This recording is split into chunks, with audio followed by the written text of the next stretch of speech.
Welcome to Is Anybody Listening to Me podcast with Azar and the Meat and our special guest today, Jarvis, in the house. This is an exciting episode. We're doing the long-awaited cheesesteak review episode. And I got to tell you, we're all in a food coma, but we're ready to go and give you what is the best cheesesteak in the area. Let me welcome my partner, Big Meat. How's it going?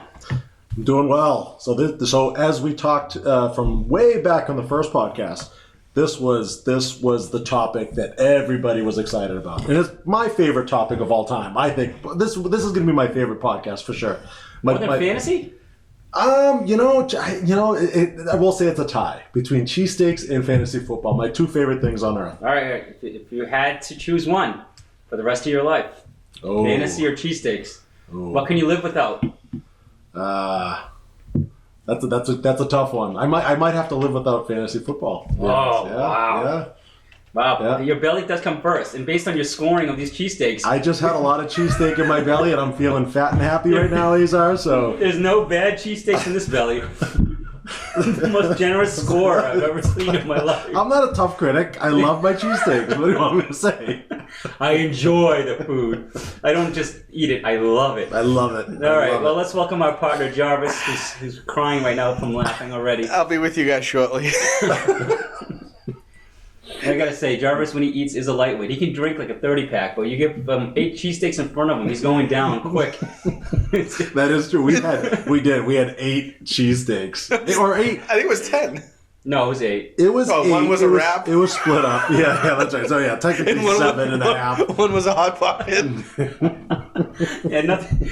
Who the hell buys a Hot Pocket to review? That guy.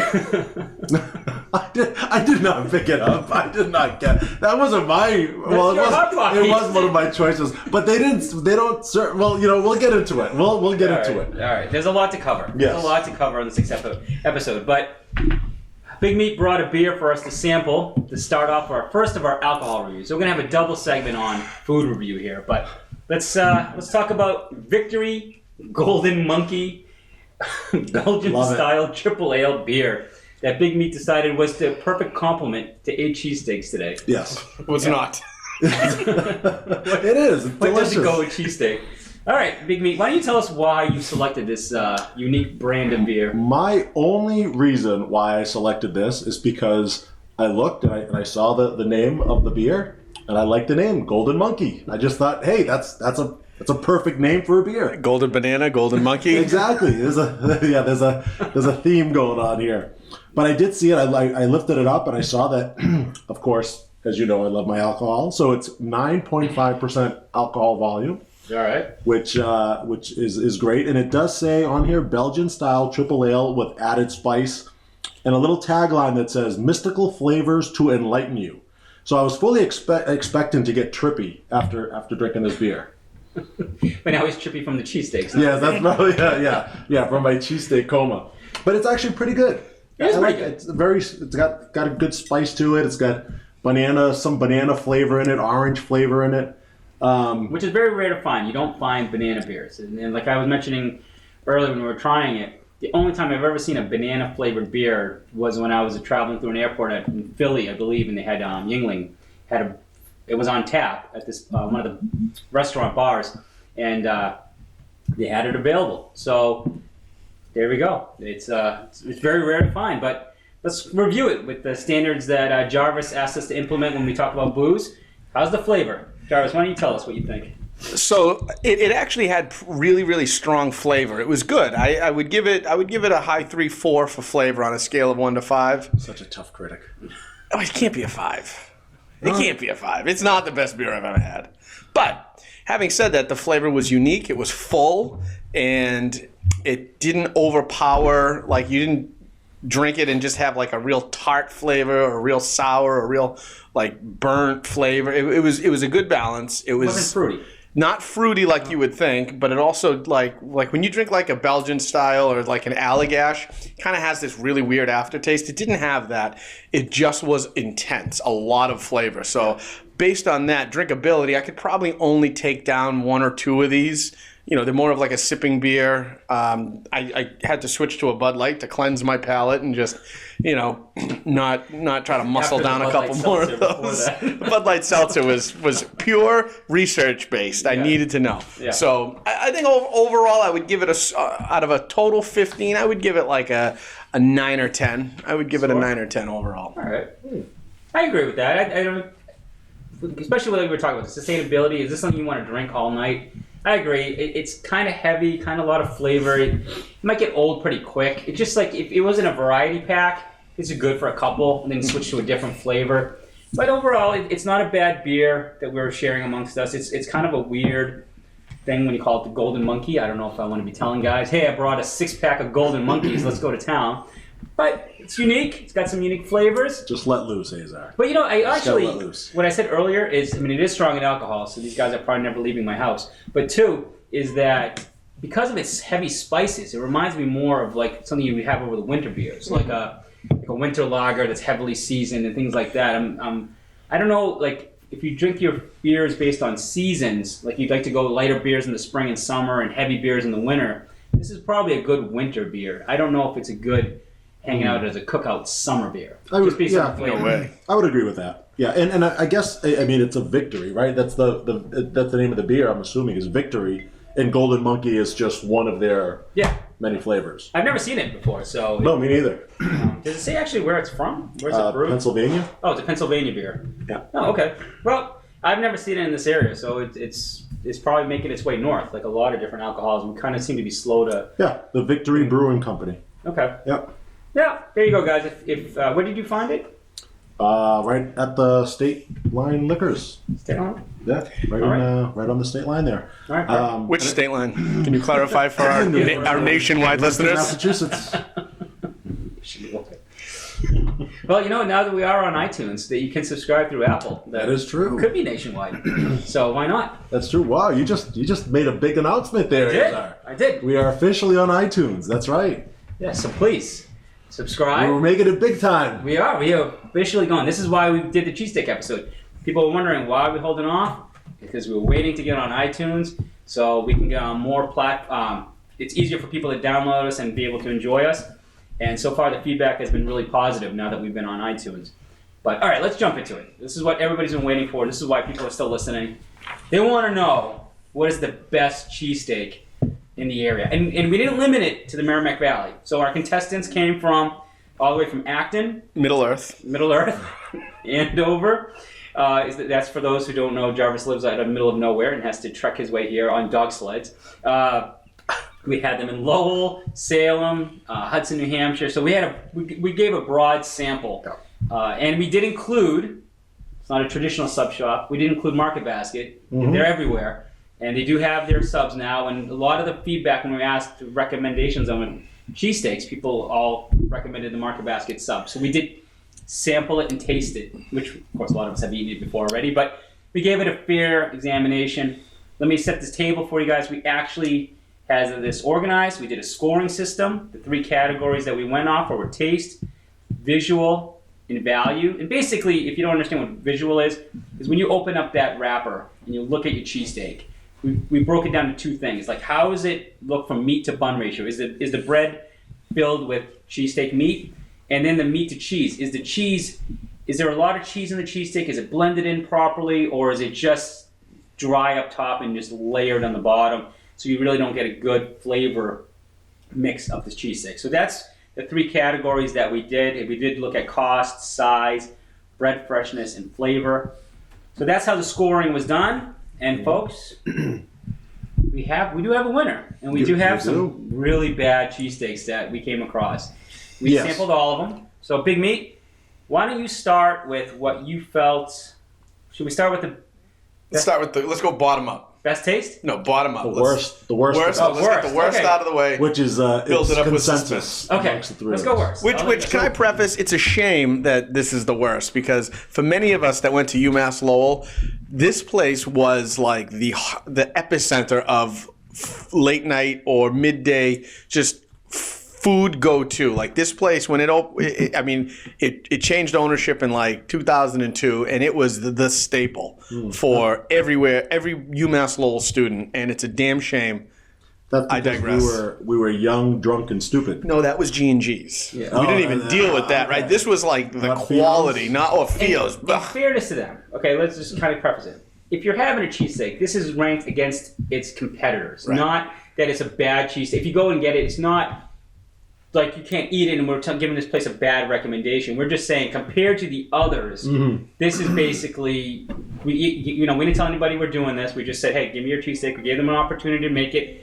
to their best of their ability. And we always know there's variations.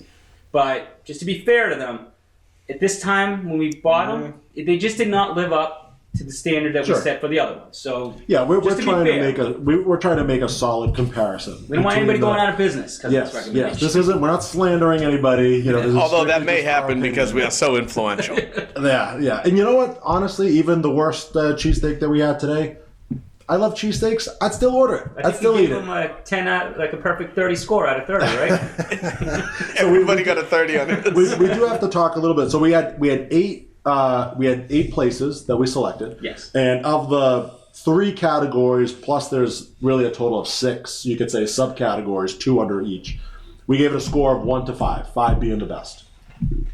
And so we can all say, we're all in agreement, the one with the lowest overall score is, Jarvis? Drum roll, Supers Yes. on University Ave. Yes, this is the one. Sad. Yeah, and when you go across the board, so I gave it out of a score of the best score possible of 30, I gave it a score of 12. That's the lowest score that I have given it. And he gave everything else a 30. So you know it's Yeah. terrible. So I'm a tough critic when it comes to Supas. Right away, you opened it up. There was no meat. I mean, they cut it, or maybe we cut it in 3, but there was one end of it, like a third of it, didn't have any meat in it. Yeah. It was like whoever prepared it should just lose their job right now and just never work there again because it was that. I would have been disappointed if I spent that money. Because what was the average? What do you say? It was like $7 for that one? You put the, Who's got the cost in front of me? It was a 4, so it was relatively cheap. It was in the $7. yeah, it wasn't super expensive, but you're buying it and you're excited to have a cheesesteak. I think a lot of the bias, to your point, when you open it and you're like, oh, there's barely any meat in this. It's like, Yeah. I think it creates that sense of like, oh, I got gypped, but this is not a good cheesesteak. The meat to bun ratio, I gave it the lowest score of 1. Yeah. It was that's what brought the score down so bad. But flavor was 2, bread freshness was 2, meat to cheese ratio was 2. It just, and then a 3 for value. For the cost, I thought it was just average. And the size wasn't that much, just because of the size of the meat that was in it. I just was very disappointed by Supas. Yeah, I think we're all in agreement on that Yeah. one. All right, this is the tough one. Who had the worst visual? Now, this kind of goes into Supas because when you open it, you were like, didn't look that good, right? Because the meat, and like basically what we're talking about. So overall, Supas was the worst. But when we go into the individual categories, there was another runner-up that challenged for the worst visual. Mm-hmm. That was Brickhouse. Okay, so we have to preface this because when we picked up the quote unquote sub from Brickhouse, it came in a wrap, and that's what kind of killed it right off the bat because. Yeah. I've ordered from Brickhouse before. It usually doesn't come in a wrap. They do have a sub bread, so I don't know what exactly happened, if they screwed it up. But we talked about this before the podcast. You got to knock down a few points for lack of competency. It looked like a burrito. Yeah, it did. It just didn't look. It did look like a hot pocket. That's really what it looked like. And it was bad. And it's weird because like it Bad was filled, presentation. but when you eat it, like it's just you basically eating meat. There was no bread. It was just like, all right, I'm eating. And even the wrap wasn't like even that good. Like I usually get cheesesteak wraps, but even the bread, But it wasn't Syrian bread. It was like a burrito wrap. Right. Meat. Like it wasn't like Syrian. It's a It wasn't tortilla. a Syrian wrap. It was a tortilla wrap. Yeah. So it was just kind of weird. And honestly, I could honestly say, I mean, that really lowered the score significantly. If it was served in a regular sub roll, even if the sub roll was just average, it would have been near the top. I think, like overall, everything else was pretty strong Except in the terms cost. of flavor. You were paying a premium for That is that true. burrito. Yeah. And that's a killer. Like if I came home and I spent that kind of money, I would have been disappointed. I've been like, crap, like that is a waste of money. That is true. I did give it a 2 for both cost and Yeah, size. because But I it's gave one it of the a more 5. expensive.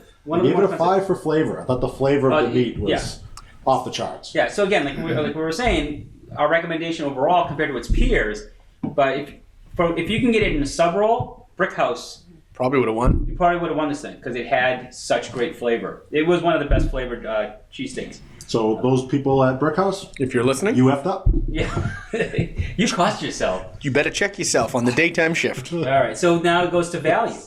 Who had the worst value? Worst value. And that one, again, I had Brickhouse as mine as the worst value. Agreed. Mine is a tie between Brickhouse and TC Lando's. Really? Yeah, because TC Lando's, I gave it a cost of 1 because it was just so expensive. It is an expensive. It was sub. nearly $13, and it was way more. I don't think the next highest one was more than 10 or 11. Brickhouse is the over 10. Was it Brickhouse- 10? yeah, Brickhouse So was this 10. one was like 12 and something. Yeah, it was almost 13. Yeah, and the size was just I thought was Which is average. kind of funny because is that their largest sub? No, that was their small. That's their small. So what's the large go for there? 15. God. 16. I don't know. Is it that much? Because it's not a very big sub. No, I didn't get a menu. That was not on the instructions. Yeah.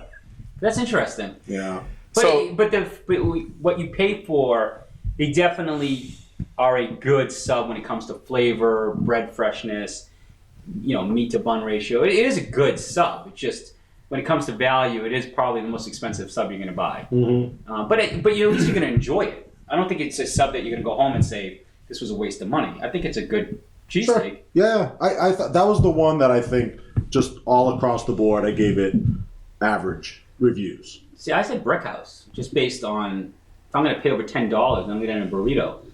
But I'm talking about overall. I'm just saying, like, I wouldn't mind going to TC Lando's for a cheesesteak.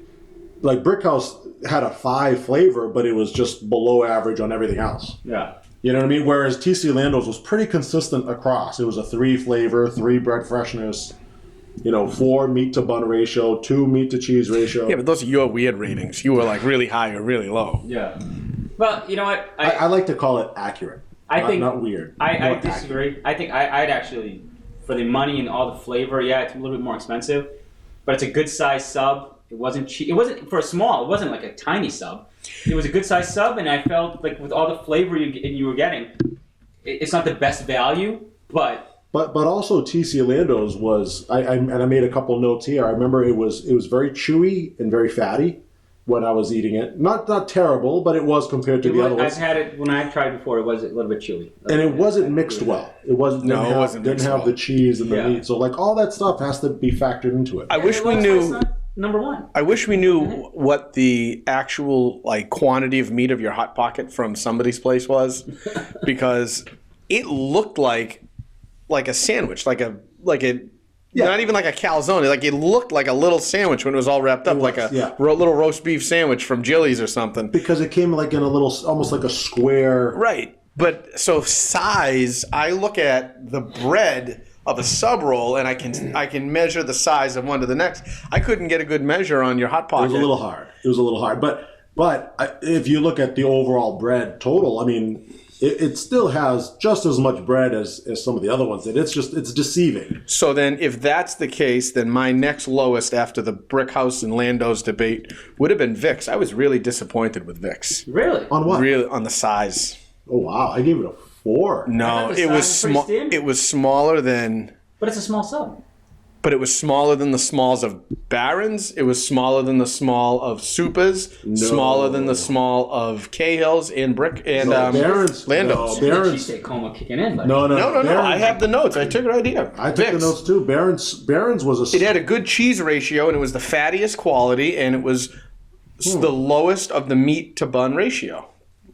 Aside from Supa's. I disagree. I thought Vic's was pretty strong all throughout it. Yeah, I know I'm not- maybe I got a bad piece. I know because it I'm was the not a- fattiest one that I had. I was pretty lenient in the scoring, but like I never gave it lower than a 4 in any one of the categories. In Barron's, I gave it a 2 for its size. So when you're comparing Vic's and Barron's, See, I had Barron's. is pretty small. I had Barron's at a 3 and Vic's at a 2. No, I don't know. I agree more with John. I don't think Vic's was that bad. I thought it was a good size. Well, it's a good thing we took pictures. Did you take pictures of each did. one? I Or took- just the overall? The Yeah, bread. different I felt like the bread on Vic's is when you looked at it, the bread like swallowed up the steak and cheese completely, whereas on Barron's, the bread couldn't completely close on the top. There was enough to keep it open, like on the other ones. I just didn't get a good impression from Vic's. I thought they look the same. Well, maybe it's a little bit smaller. I don't know. A little bit smaller is 1 point. I rated it a little bit smaller. I don't know. I just don't see it. I was not impressed. I was not impressed with Vic's. I was impressed with Vic's. In fact, Vic's used to be the standard. The standard. It was I would the agree creme with de la that. creme Absolutely. Of cheesesteaks. And I think they sold it maybe to somebody else. I Yeah, don't know what it's happened years like ago. going to Arthur's for a boot mill now. Yeah, You're it's like, not the same. man. So it has lost its everything from years ago, but I still think it's pretty solid. I gave it an overall score of 27 out of 30. It was strong. In my mind, it was the second best. So for the record, he gave like 27 out of 30, the second best. My best score was a 24. Yeah. So You're a just tough critic. keep in mind. You didn't give any Man, fives. this- I did give fives. You did. Okay. I did give fives. I gave Alright. a lot of fives. All right, let's give these guys. We're 20 minutes in. Let's give these guys what they really need to know. Okay, let's rank them. The best taste. What was the best tasting cheesesteak? Best tasting cheesesteak. We had two. The best taste. This is combining flavor and bread freshness. Yep. I gave it 2 fives. Surprise, surprise. To somebody's place. I thought just overall the flavor and the bread freshness was exceptional. Yeah, they were really good. Somebody's place. I definitely gave it a 5. The bread freshness, I didn't give a 5, but it was still got the tied for the second highest score that I gave. Yeah, and somebody's place is in Andover. For those who are looking for a good tasting. Where in Andover? 113. There's only one group of buildings in Andover that are commercial. So, I mean, if you're going to go buy something in Andover, you're going on the 133-28 intersection. Yeah, that's it. There's nowhere else to go to buy something. Yeah, it's not too far off from, I think it's 113, but it's called Somebody's Place. And the cheesesteak we touched on earlier. Looked like a hot pocket. Not a hot pocket. It's basically like a fat sub roll, and they cut the inside of it. No, it's a and calzone. And then they stuff. It looks like a calzone. Looks like a calzone. It is. Yeah, it's a little bit like a calzone, Basically, but it's like an Italian loaf, cut it, core it out, and stuff it with meat. And they stuff it with meat. Yeah, exactly. It's not your traditional. Yeah, if you like bread, this is the sandwich for you for sure. If you're a big bread lover.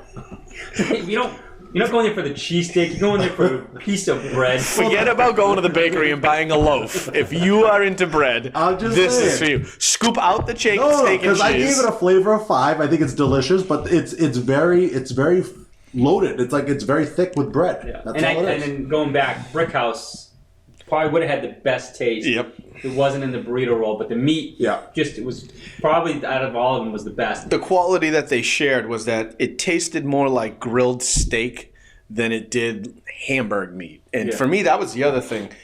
There were a couple of them. Vic's was one of them. It tasted like just hamburger. Like it didn't taste.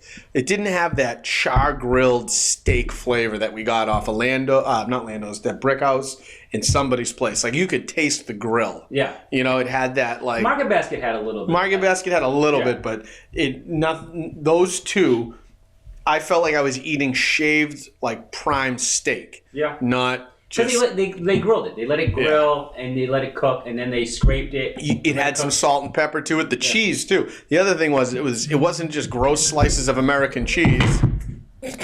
What's up, guys? God. Did you pause it? I did not have to pause it. Just It's Pardon the interruption. all right. yeah. Trademark. So Not sponsored by Pardon the Interruption. It is not sponsored by it. I thought that those two. Well, I can't. Brick House in the burrito. I'm not going to comment. But Somebody's Place, the cheese was actual quality like craft cheese. It wasn't a slice of American stuffed on top and melted at the end. So I thought that gave major points for me. Whenever I tasted like quality cheddar or some other type of cheese that wasn't just a slab of American, that was major points for me. And you could taste a little bit of the salt and pepper throughout. It wasn't just like the steak was marinated or at least seasoned before they cooked it. Major points from Somebody's Place. And Brick House, unfortunately, it was a burrito. And when I had not Lando's specifically, I had Carl's in Waltham. I saw them seasoning the meat, and I actually could taste it. And that one seemed like it was grilled, and I saw the lady like just really letting it cook. And so I was surprised. This TC Lando's out of where was this one? Acton. Didn't taste the same as one of the sister locations in Waltham. I actually liked the one in Waltham better. I really enjoyed it. It was really mixed in with the cheese, so I was kind of surprised that Lando's didn't come out higher in the flavor aspect. I'm wondering if, I got it 10 minutes after they opened, so I'm wondering if they were still like, let's just get this in and out. Defrosting the steak. Yeah, and to be fair, too, across all the 8 vendors that we selected, we wanted to just go plain cheesesteak, nothing in it. There's no peppers or anything like that in it. It went on its own. It just went on its own. Yep. Went on its own. Not that you would eat it that way all the time. Right. But Yeah, but you can mask terrible steak with teriyaki, Yeah. Peppers, onions, mushrooms. You can mask anything bad with some good sides. Hots even. No. Steak bombs always taste good, no matter what the hell. Absolutely. Yeah. This was, can your steak, the quality of your meat hold up on the merit? Meat All and right. cheese. So best visual.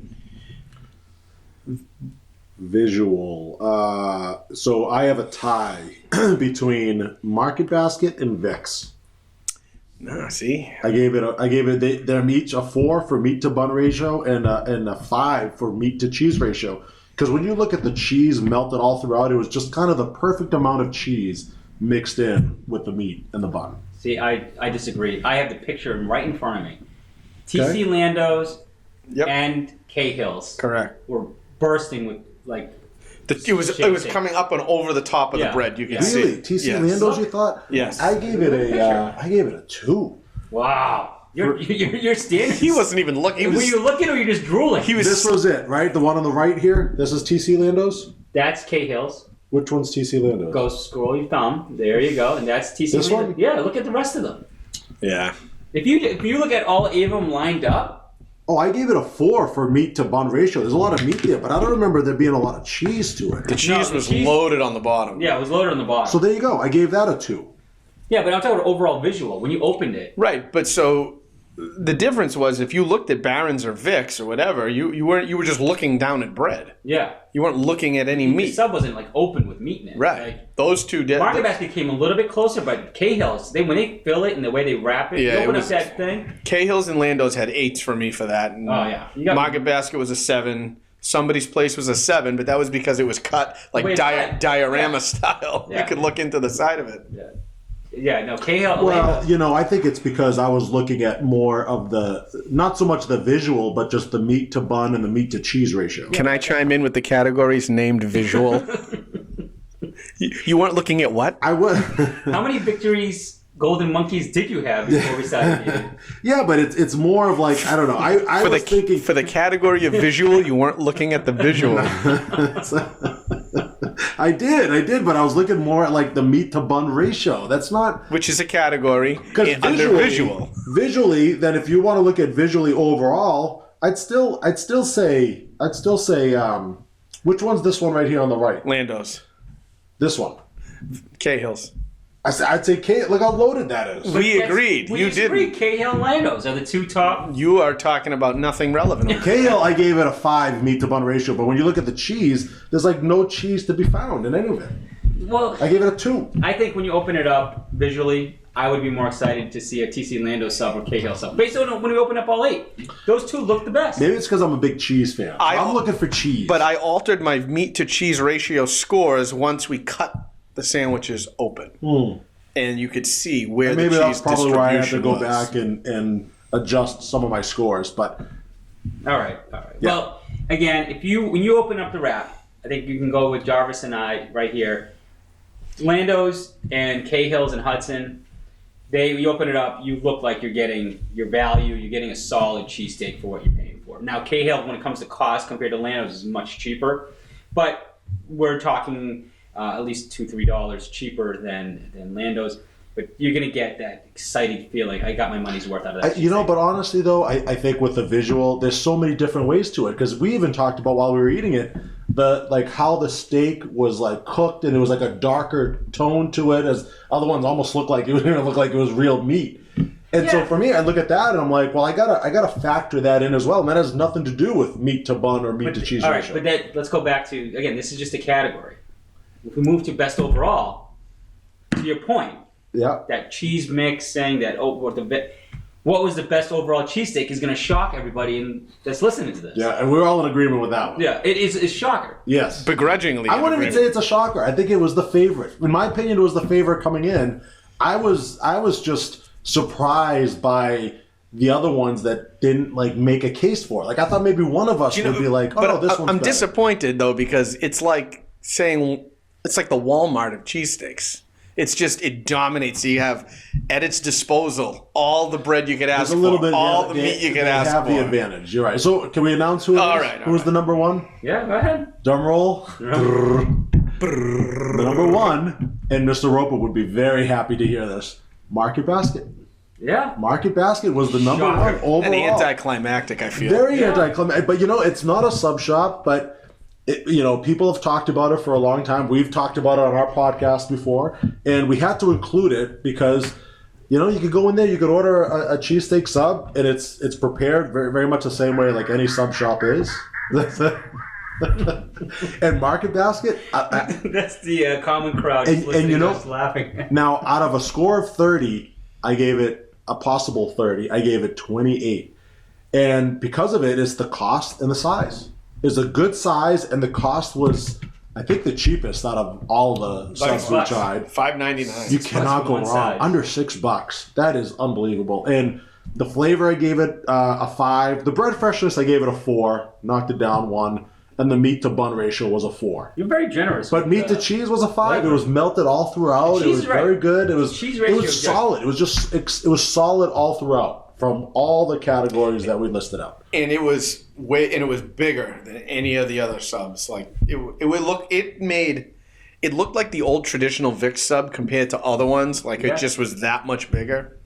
And I mean, I wasn't as generous as him, but I gave it a 24. So you're saying visually 24. It was very, very good. Absolutely, visually. But flavor, I gotta say, but you didn't give it the top score for visual. It wasn't the best flavor. It was tied. It wasn't. No, I still gave it a 5, but it was a. I gave a lot of 5s. You gave a lot of for flavor. Everything tasted good to you. I gave a lot of 5s for flavor. It was tough because after you're eating so many of them, you're like, it all kind of just blends together and all taste the same. But there was 4 that I gave a score of 5 to. So I don't know. It's tough. I wouldn't give it a 4 because I think it stood with some of the other ones that were on there. All right. So let me give you a caveat on this. So we all agreed Market Basket. Yes. But if I was going to be a skeptic, the one thing I've learned from experience and the challenge with a Market Basket, right? Because there's 40, 50 locations of Market Baskets that I think have the Market's Kitchen available. Unlike a sub shop, you go to TC Lando's, you go to Cahill's, and the person making your cheesesteak is not always the same person. So it could be good today. I've gone in, and the next day, the next day. The variable factor is variable. huge. So that's the only thing I'd say to you. That we might say it's the number one cheesesteak based on today. We put all these 8. It was amazing for how it came out on top. But I would not be shocked if I went to the same location and a different lady made it for me. Didn't melt the cheese, just threw it on top. Sure, I think that's just based on how people are preparing it. But in terms of the steak itself, I don't know how often. I never worked in the meat department. I want to say daily or every other day the steak comes in. Most popular items. Whereas in sub shops, they order the steak and they stick them in the freezer and they sit there for 2 weeks. And then when they run out of the box, they bring out the steak. Never go to Queens. I'm not saying Queens. you ass. I would just say generally they do sit there and maybe not 2 weeks, but maybe a week. Maybe a week by the time you do for us. Jarvis is There's a reason he didn't bring his family's sub shop to the competition. Because it's not open right now. No, but you know what? I don't think Market Basket actually... They sell that packaged shaved steak. You can cook it yourself. So I don't think necessarily it's them shaving steak.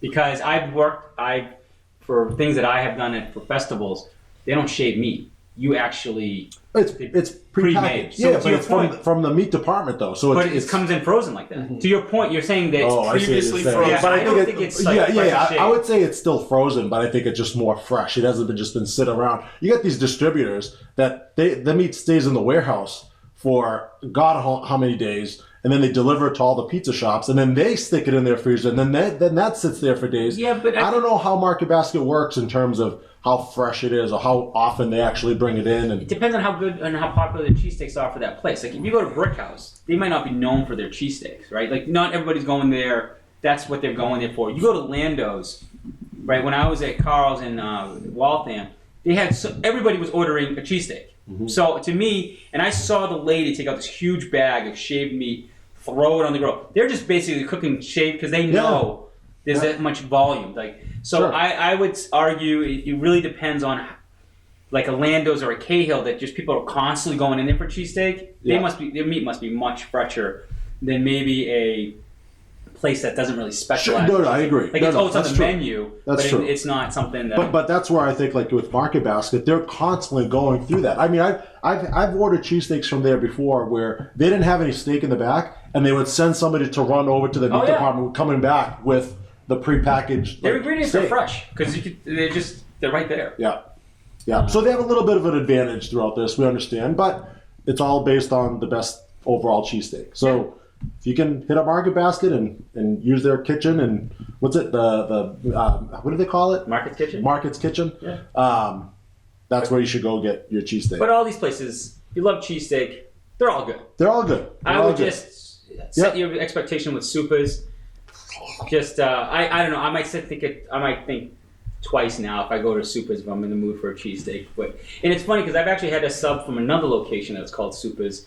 There's one in my town here in Pelham, New Hampshire, and I've never had that problem. So maybe again, it could be they just got screwed by a person that made it and just was half-assing it. Mm-hmm. So to be fair, if we could be completely wrong, you could go in there today and could have gotten a great cheesesteak from them. But Not today, maybe tomorrow. maybe tomorrow, maybe someone else on the staff making it for you. But like, unfortunately, today they just did not step up. But unlike the bread freshness, the steak is one thing. The bread freshness, you go to Market Basket, you buy bread there all the time. That bread sits there. You look at the date. It's like, it expires in 2 days. Yeah. It's been sitting there. But then you might go in there and you could see one that expires in like 7 days or whatever. So when I based it off the bread freshness, I gave it a 4. I didn't think it was like the freshest. But the 2 other ones that I thought were really fresh were Barron's and Somebody's Place. I gave those each a 5. Yeah. I thought that was just the bread. You could just tell when you and bite somebody's into place it. gave you a lot of bread to sample. That's the good thing about it. Yeah, but it was fresh. You could tell. So much freaking bread. It was. Barron's did have the best bread flavor, the freshest bread taste. Yeah. They were good. They were good. Okay, so there you go, folks. You just got our first cheesesteak review. It's going to be some time until we get our blood work done back from our cholesterol check. If we're going to be able to do eat another 8 small cheesesteaks for you. So before we go on, we want to say like the top 3 because we want people to go and try it out as well. Just overall combining all of our scores together. We all agreed Market Basket, obviously number 1. Yep. The second place was a tie between Vic's and Somebody's Place. Yeah. So Vic's and From the Somebody's overall Place. scoring that we did. Right. Just based on score, not over our opinion. And it was close. It was like by like a point or so. It wasn't that far off. Yep. And then third was also a tie between Cahill's and Lando's. Yeah, which is interesting. The ones that we thought had the best visual ended up being tied. There was different categories that kind of pulled one. I think Lando's got pulled down. Its score was pulled down by its cost. See, Lando's was my second worst overall. That's amazing. Yeah, because it's cost. Yeah. Yeah, that brought it down. It wasn't the worst. Supas was the worst, but TC Lando's was so second I worst. think the cost. I think if it was priced like everybody else at $8, its cost would have gone up, and I think it would have had a score. We probably would have competed with Vic's and Somebody's Place, if not competed with Market Basket, in my opinion. Yeah. I think what knocked it down was its cost, because its size is pretty average to the other sub shops. But again, those are out of 8. It was basically our top is Market Basket. If you're in the mood, Vic's or Somebody's Place in Andover, one in Lowell, and if you are in the Acton, Waltham area, I would recommend Lando's or Carl's if you're in Waltham. And then if you're in the Hudson, New Hampshire, Pelham, New Hampshire area, you got to go to Cahill's.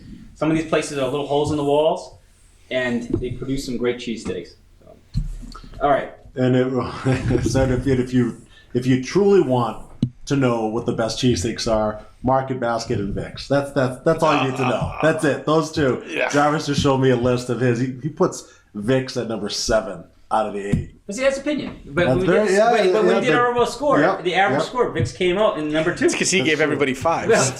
So that's the problem, is that we wanted to have other people I gave a couple tasting. ones. Did you notice John gave 5s to Barron, somebody's place in Vix? He happened to show up with those 3. God, I gave Barons a 4. He gave But that is a little suspicious. Yeah. Top scoring is the ones you. I did not give Market Basket. I gave it the highest score. So Yeah, come on right. now. Yeah, because you couldn't argue with something that was 4 feet long and cost $6.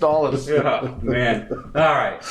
This You're on to me. This is a long section on cheesesteaks. All right. So let's go to a more fun topic. We're going back, not more fun than this, but go to another topic. Our final topic of the day is for sports.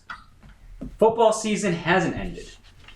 Our man Vince McMahon has decided to bring the XFL back, new and improved, and I feel like for some reason it's got more backing right now. Love it. That it has, like, I think it's based. They must have contracted with ESPN and like Disney, right? Because they're on ABC. Fox. They're on Well, Fox. and they're on Fox too, but I see them on ABC Fox and Fox Sports 1, and then I think ESPN has carried a game. and carried, right? Yeah. So they must have, but it looks like they made the right move in contracting, getting the TV time in. So far, I would argue, I like the product. So far, I have enjoyed some of the games. I can't. Sometimes it's tough because you're trying to catch up from football season on things that you neglected during the football season on the weekends. Like family? The family, house repairs, things that are very important. But when I do have a chance to sit down, I'm watching XFL games. I'm actually enjoying them, and I like the style of teams, and I like the new rules. So I don't know what you guys feel, but so far, I've liked it. We should have done a fantasy football league with the XFL. I'm tempted. I would have been tempted to do it. Yeah. Remember that for next season. And if they want to last, that's how they're going to do it. Because they know, they put the gambling thing in, because they put the over and under right on their little ticker, so you know what the over and under for the game is. So they know they're doing the gambling component of it. But if they want long-term sustainability, I think if they got into fantasy and added that in, or somehow got into FanDuel and those things for daily fantasy. Yeah, the biggest thing hurting them right now is just the lack of names. You know, you get these guys that are somewhat, like, some of them are familiar, but like the best player in the XFL right now is, who is it? That guy Jones? Cardinal Jones? Yes. Right? Yep. Who else? That receiver that played yesterday. Eli Rogers. Eli Rogers. He's pretty good. There's another one. His name's Walker. The other I don't quarterback know if I there. Yeah, I mean, they're just all like backups from the NFL. Not Mac McGloin. Well, He just got benched for going WWF on his teammates. No, WWE, okay, I'm all right. sorry. Well, who's there? Murray, right? Aaron Murray. Sad Aaron Murray. I was hoping he did well. So there's got like, benched too. but even the announcer said, look, these guys, 90% of the XFL are players that have had experience in the NFL. They're like the 40 to like 52 guys on the roster. And sadly, it's like some of the names are familiar, but like fantasy football would fix that. If you get fantasy football involved in it, and now people start learning of these names, sure, the quality of their talent might be lower than in the NFL, but once we start knowing more about them, I think it'll be Put much, talent much in perspective, bigger. though, right? Because it's not like these guys are competing with the best of the best in the NFL. They're all pretty much the same level. These are guys that are ex-college players. They're probably the best of their college classes. Sure. Coming in and created like a minor league system for them because, you know, they couldn't make it in the NFL, but they were good enough in college to make it into the NFL, but just didn't make the cut. So now they're in the minor league system, and they're all kind of similar talent. But, Right. So that's why I feel like the play isn't terrible. I mean, it's probably not as neat as the NFL, as clean, but overall, A lot of broken tackles. yeah, broken tackles. But Yeah. look at the NFL now, how many broken tackles there are. Right. Tackling isn't like a skill.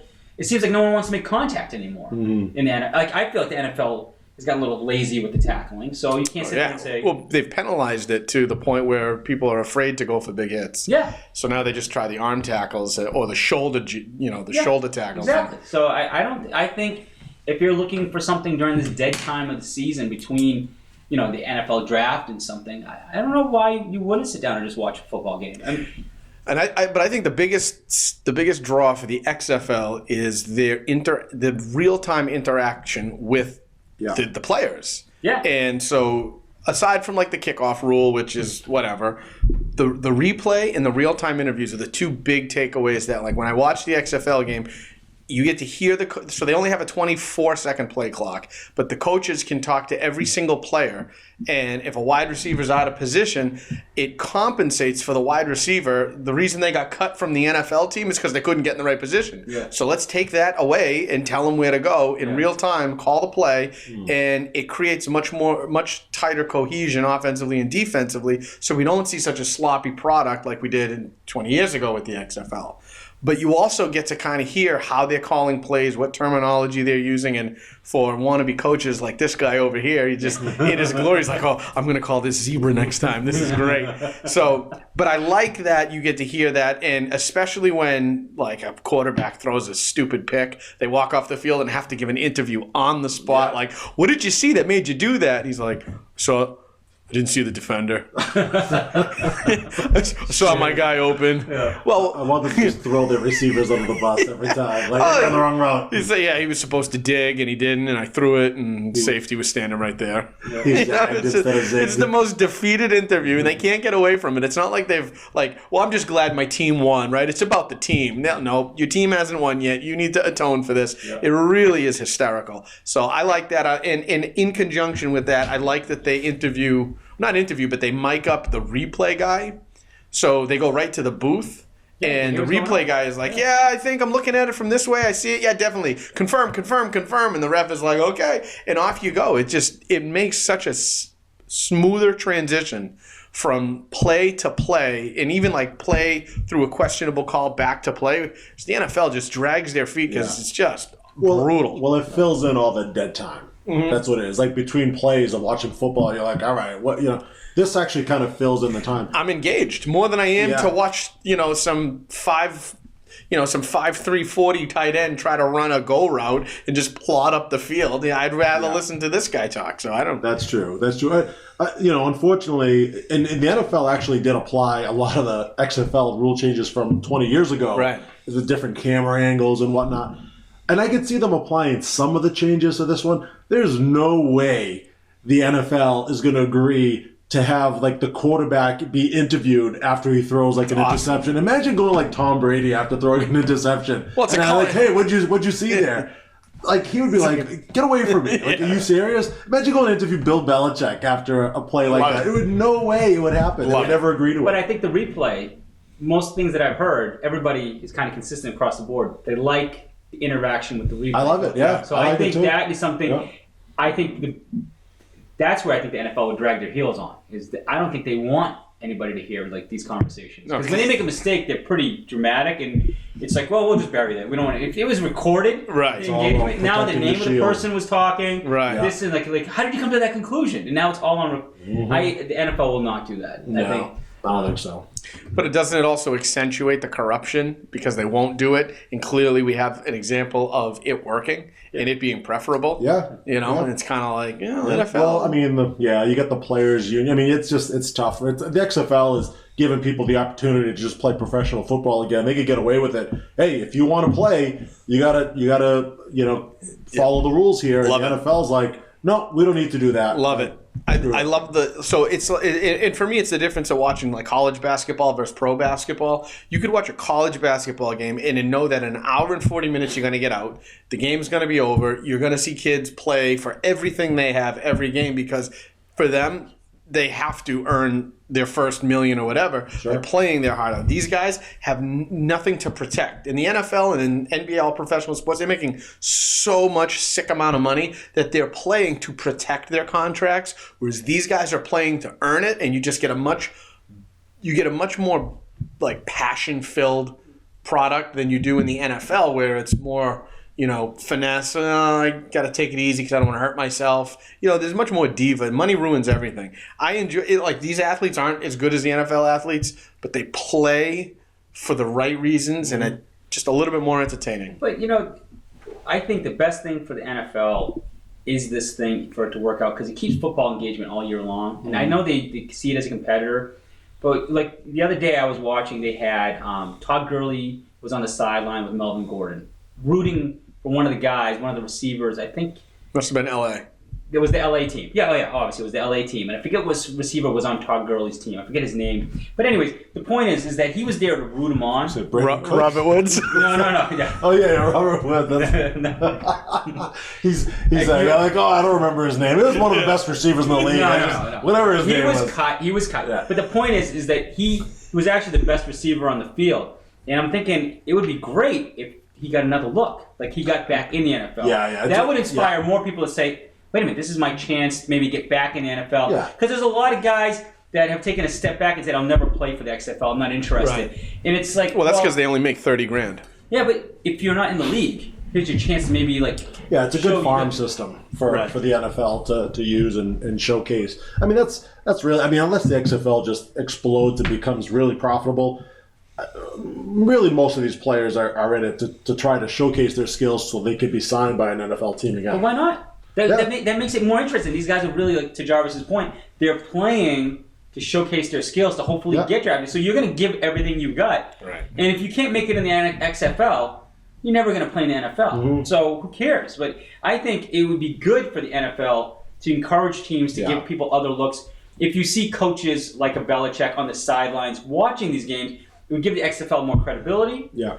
And it help. And I don't understand. Like if I was Vince McMahon, I would go to Roger Goodell and say, look, we're not going to compete with you, but why don't we have a mutual you promote us, I promote I think you. Vince, so just like the USFL and just like way back in the day, the AFL, you have to create your foothold and establish your presence as a threat before the preeminent league consumes you. Sure. So, you know what I mean? Yeah, they're not going to just say like, oh yeah, we'll partner up with. Unless they feel like there's a strong enough benefit. Right. For them. The first attempt is for the NFL to bury you, and if they can't bury you, then they'll buy you. Yeah, can't beat us. Yeah, but you don't want them to buy you. Like I would argue, you don't need to buy them. But the connection that you're asking about would ultimately come down to dollars, right? So if the NFL is going to get involved, it's going to financially benefit them. But why would they need to be involved in it? Because if they're going to be a farm system, you have to have attachments. Right. I don't know if you need to have any formal. They have their own TV. I don't think the NFL is suffering one bit in terms of finding solid, good players. You get people. There's the Canadian League. There's obviously college football. I don't know. Do you have a couple of players here and there? Sure, but I don't think the NFL is suffering over it at all. No, I think the NFL. No. I think if the XFL becomes more profitable in terms of ratings and ticket sales and whatnot. And all of a sudden, you got some players in the NFL that get cut that just can't find another team. Now you're going to start seeing more recognizable names going to the XFL. I think that's where we'll start really getting bigger. And we'll see over the next 2 or 3 seasons. So I'm going to use a stretch of a reference, but kind of just to follow it. Like the NBA the Celtics have Taco Fall. He's not going to get any playing time in the NBA except because the fans chant his name so much. Yeah. Like Maine Red Claw, the Maine sells out their arena every time this guy plays. Like there is a draw to see this guy play. Mm-hmm. So same level of exposure, but different level of fan response is like Antonio Brown. You get somebody that has that much notoriety and you get him going in the XFL. So Taco Fall isn't going to play in the NBA, but you stick him in a sub league and he attracts talent. If the XFL can start bringing in these guys that have the fan base. They've tried, because Colin Kaepernick was approached. Tim Tebow was approached about it. Tebow would be a good one. And they both declined. Kaepernick doesn't want to play football. That's a whole other topic. Before I go down that rabbit hole. It wasn't a lack of trying from the XFL, trying to get names of people that were recognizable to kind of help anchor their franchise. What's his name? Johnny Manziel. Who's a freaking bust. To me, it's like, you should be doing this. You sucked. No, he's rich, though. His parents are, genuinely wealthy, and he doesn't have to play. No, I know, but... But just for that specific one. I don't know why Tim Tebow, although is he still playing minor league baseball? When they interviewed him, he was still in a Mets cap, so I'm assuming he's still in that farm system. But again, he's a guy that's not... There's a lot of players. Over the years, you can think back of so many players that just were good at one point, and now they're just... You don't hear about them at all. They don't play for any team. Why couldn't they sign up for it? I just think people are just not very interested in it. They're like, I'm not going to go sign up for this, make this commitment, and then have this thing fold like it did last time 20 years ago. Or was the league earlier this year that didn't even finish the season? The AAF? Yeah, and so I think people are waiting and seeing. So far, so good. I think the XFL you could say so far it's a success. People are loving it. I haven't We seen love this week's it. ratings because it's only Monday, but week 1, I know 3 out of the 4 games beat anything on TV that was NBA or college basketball. Not NBA. Yeah. It was college basketball? Or it was definitely college basketball. I can't remember if it was NBA or hockey. It actually outrated. I would imagine. If it continues down this path, you'll start seeing more players come I out think the of gambling angle is going to be huge. Because if it's a live football game, you can bet on it. And now that, gambling is becoming much easier in every state. If the XFL was smart, they would create an app, and I think they might have. If they could create an app in the states that gambling is legal and have like real-time in-game prop bets. I think they were doing that, weren't they? Like the DraftKings? Because the guys were talking about it is that the odds of winning are changing. Right, so you mid-game. can actually, so the odds change. Yeah. So I think that's part. You want to be talking about that percentage of winning, unless someone was betting on it. Right. What are the odds? You could bet like, at the start of the drive, do they score on this drive? Next score, touchdown, running, rushing, or receiving, or how many defensive touchdowns if you see a defense is starting to play. I think in-game bets like that, where you could throw a unit on anything off in the moment, would generate a ton of revenue. Yeah, and obviously there's a market for it because they put these franchises in football-heavy communities like Dallas and LA, and so. And, I do wish Boston and New England yeah, had their own but they seem to be all warm weather, right? I can't. New York, DC, and Seattle, not warm weather. No, that's true. Yeah. So, But the rest of them are. but maybe they'll expand. I mean, because what are other family-friendly? Going to Gillette is an investment Yeah. for most families, and maybe if they had a nice farm system, the kind of people love football. But Well, one of their best things that they did was having it on ESPN. I mean, having Yeah, we it were on talking like about- a strong network like that. I think 3 of the games are on Fox. Oh yeah, and Fox. Yeah. Yeah. So it's good. It's not like some just random No, I think they sports do a good channel. job. Yeah, you don't got to hop. Although Daytona or something last night pushed one of them onto FS1. You had to go up into like the 900s for those of us I on couldn't find Comcast. one of the other games. I found Yeah. one yesterday that I thought was a pretty good game all the way up to the end. That was the I think Dallas and the Houston. LA game, Okay. right? Dallas. The Outlaws? Houston. I forget the Houston's name. Houston Houston is the Roughnecks. They have the Houston Oilers logo. Yeah, no. This is the Dallas is the outlaw ones with Yeah. the blue mask. So they were facing LA, and that was a pretty good game right up to the end. So, anyways, it was enjoyable. Again, it's nice to have football on Sundays. Yeah. On a quiet Sunday afternoon, especially now. And it's a decent product with a lot of fun interaction. Well, Why think about doesn't- how many times we hate February after the Super Bowl. Why doesn't Isn't Antonio Brown sign up with this? That's what I was saying. that shit crazy, man? All right. Great. He's out of control. Yeah. Then I'd really watch. I'd watch every game. Yeah, but you wait for the microphone in his face. What the hell he would be saying? Yep. That's Like that- Marshawn Lynch. Like you gotta have those kind of people in this league. I And think it it's would funny because you can explode. see the one of the sideline reporters. He's laying on the ground while the guy's stretching, like interviewing him, like he's getting down into it. I'm like, my God, like you would never see this in any other sport. Yeah. Where the guy's laying down and talking to the people. But I like the product. I hope it sticks around because I think you need something. And I do like the 3-point conversion that they have, like instead of the extra. Like I like the 1, 2, the 1, 2, or 3 from different yard lines I out. like that. That kind of gives a little, and then the kickoff's a little different too, right? They're all lined up a little bit closer to the 20 yards from the returner, and they can't move till the returner gets the ball. I could see that. I could see the NFL applying that because it's a little bit more more about safety. They kind of changed the rules over the years with the kickoff. So. The uniforms are good. Like the uniforms. I love the XFL footballs are custom to each team, and that if you pick off the other team, you get to keep their ball as a souvenir. So, but from a marketing perspective, if you're a fan, you're not just buying one XFL football. You can buy. Oh, I'm a Dallas fan. I'm going to buy my own Dallas football. Like, they're basically creating like it's a marketing thing. Like, and I think they, new uniforms, different rules, custom footballs. I think those are all good marketing things. Yeah. Just why not? Vince McMahon.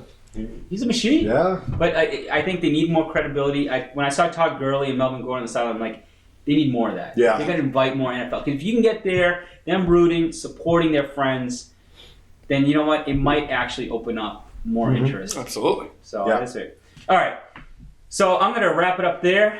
I think we had a very fun-filled episode here. I'm still full. Kind of Stuffed. I'm actually in like a comb. I got the sun like baking me into the chair. John, Nate looks like he's gonna fall asleep at one point. He's talking about something we already talked about. The damn channels they're on. He's like, ESPN, good. That's probably when I got up to get my beer. Yeah, I'm like, well, we talked about that. but since you're half asleep, I'm going to assume it's just a cheesesteak coma that's getting to you right now. It is. Eight cheesesteaks, Azar. It's a lot of cheesesteaks. Jarvis can't even open up his eyes. My sweat. It's just My 9.5% golden monkey beer is just flowing right now. Right. I No can one's going feel home. the cheese pumping through my veins. There is no blood in my system anymore. It's just cheese. You need a clut buster right here. All Oh, right. that damn soup is. So, any closing thoughts, Meats, before we wrap up? Closing thoughts. No, it's just nice to see our third man in Jarvis here again. I'd just like to thank you Glad for to joining be us. here. Thanks for having me all the way out here in cheesesteak Comaville. My version of Middle Earth, middle of nowhere. I think right after this, I'm going to go get another cheesesteak. All right, on that note. All right, so now we're on 3 platforms. Don't forget to subscribe, whatever you prefer the best. We're definitely now on Apple Podcasts, so if you want to search us out there, please subscribe, and you can give us a review, star review. And I'm not sure it's on the search when you find Is Anybody Listening to Me podcast, because it doesn't seem to be associated rating it on the individual episodes. So if you can give us when you subscribe, there's a chance to give some stars. We would appreciate that. We're also on SoundCloud, and we're also on YouTube. So you can find us on all 3 platforms. No matter how you consume us, no matter what you do, just subscribe and give us a comment.